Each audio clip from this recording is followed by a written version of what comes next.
Angelo Acerbi, Fred Film Radio from the Torino Film Festival, here with Lucio Castro, director of FIN DE SIGLO, End of the Century. Good morning. Thank you. Good morning. Your film is here in competition. This is your first feature, and it's difficult to tell. It's a love story. Let's say it. Yeah. It's a love story with different time frames, with different time sequences, and it's a very touching and realistic story. Yeah. What brought you to tell us this story in such a way, and then we will dwell into it. Okay. Yeah, the story started in a very simple way, honestly. I just thought of the title, Fin de Siglo, which means end of the century. I didn't know why that title came to my mind, so I just sat to write it. I usually write this way. I start writing without knowing what's going to happen. I don't write from notes. I don't have a structure before. So I just thought of like the most archetypal, beginning of any novel, which is like a character arrives in a city, So then I just followed him, it's just like, okay, he arrives by train, which is also very literary. People now arrive by plane. So he arrives by train in a city he doesn't know very well. He checks in an Airbnb, which is also of our times. He looks in the fridge. He looks at the books in the Airbnb, which are always very weird. It's always a few books that people leave. He goes in the bathroom, leaves his stuff. Goes to explore the city that he doesn't know, and then eventually he connects with this other character. They have sex, then they go for cheese and wine, and then once they're talking, they realize that they met 20 years before. So then I just went back to invent that first beginning, their first encounter. The fridge is very important. Yeah. Because the fridge is the sign of the time passing. Yeah. The fridge gives us the hint of where we are, in time of which part of the narrative we are into, and at that point, you tell us, you told us exactly how the film starts, and then up to that point, everything is okay. From that point on, your narrative starts to go back and forth, and which is very fascinating, but could be very risky for us watching it, because at some point you could get lost into it, which is, I think, maybe one of your purposes, to get ourselves lost in the film. Yeah. But weren't you afraid that this could have been too complicated? How did you manage it to make it more understandable? Right. Thank you for noticing the fridge. For sure, it's one of my favorite parts. I like when objects are treated in films the same as characters. To me, like everything that you see, like a book, a bottle of beer, everything has almost the same level. And it is definitely insinuates or shows this placement that they're in time. But being a fridge, it's like something that it's so like almost like, it's the most common thing in the world to me. It was like something like, interesting about that. I wasn't scared of people not knowing where they were. I was actually aware that they were and I was excited for it because I was, it's the way I did it basically the way I experienced time. I'm talking to you now, but maybe I remember something that I did this morning, and then maybe I'm planning what I'm going to have after this, or a coffee or whatever. So we live in between these three times, always, and it's not announced. It's not like, okay, in my mind it says 3 minutes and a half ago I did this, or 2 minutes. We don't announce the way we experience time. So I thought it would be interesting to do that, but in a film.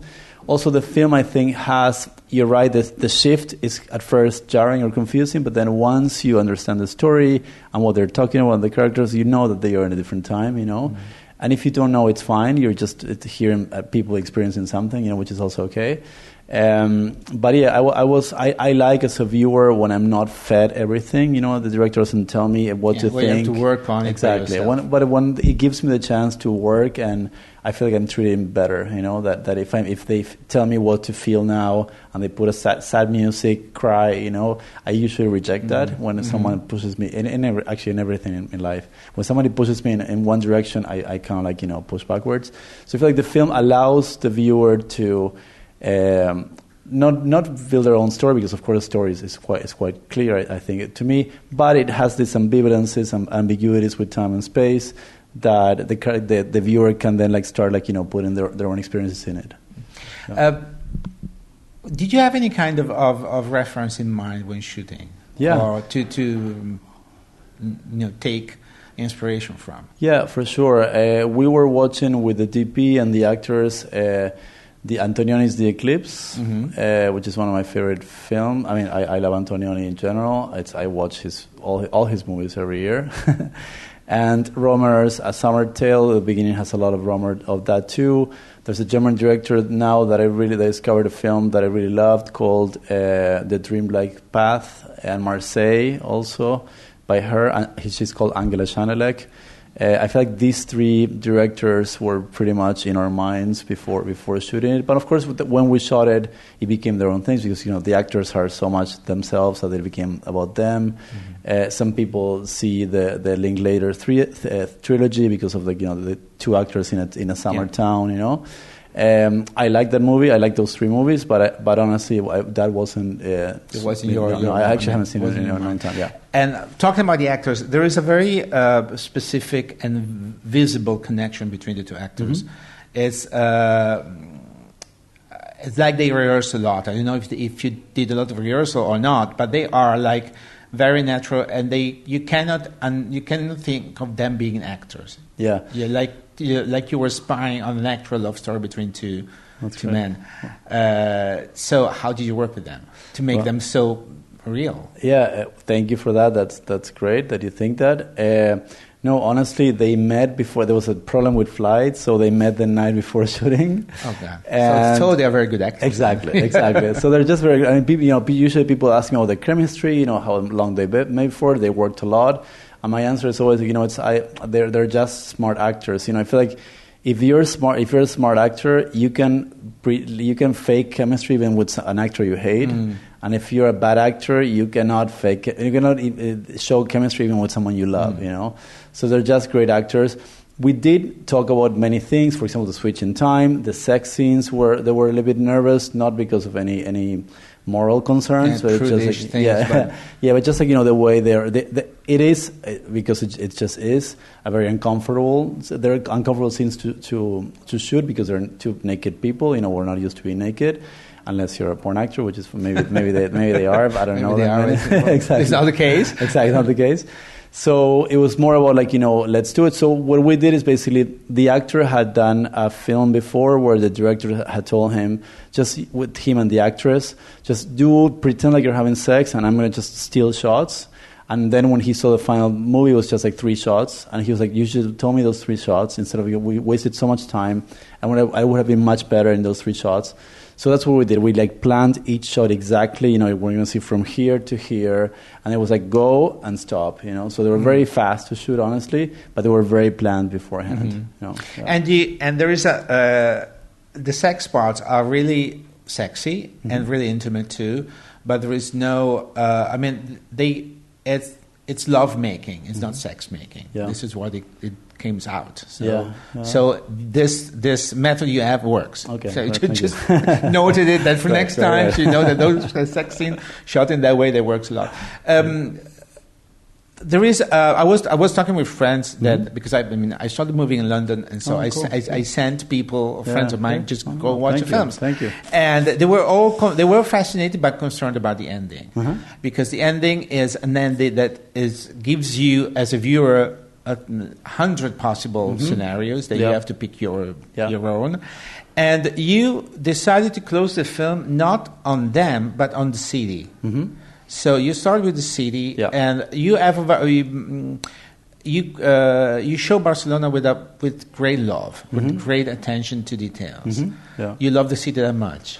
I didn't know the city when I wrote it. Actually, I wrote it because I wanted to invent. Like if I would have, I was born in Buenos Aires, but I live in New York.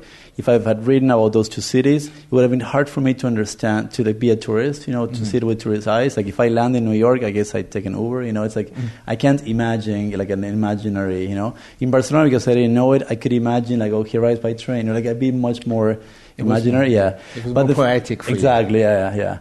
Like if I think like let's make a movie in Bucharest. I've never been to Bucharest. Okay, maybe Bucharest. It's at night and it's a dampy, misty night. And here, it enables me to like be more, to invent more my version of the city.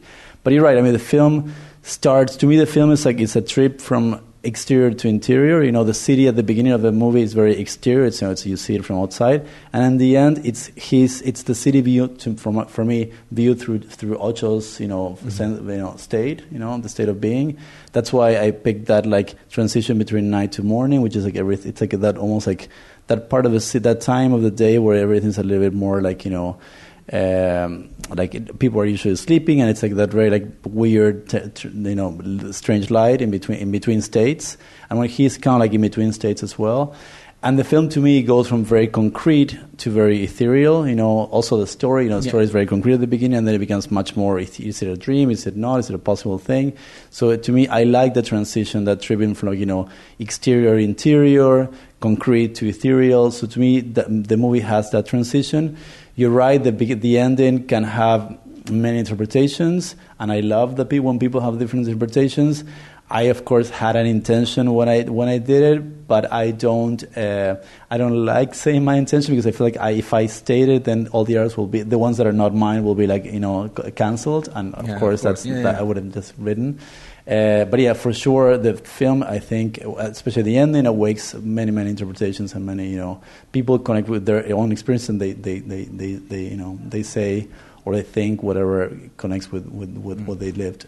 And another thing that I found really fascinating and correct is that relationship between these two guys is really real. Mm-hmm. It's like a very gay relationship. Yeah. But the terms of that relationship can be very easily transposed to a straight relationship. I mean, there is not the genre thing is not an issue. Yeah. It's more universal and more general, which from a gay film point of view is not that common. Sometimes gay films are strictly like dedicated or are more understand for a gay viewer than a straight viewer, while yours is more universal. Mm. And my question is, were you thinking about this while you were shooting? Do you know that there was like this risk of being more categorized and more, pigeonholed? Yeah.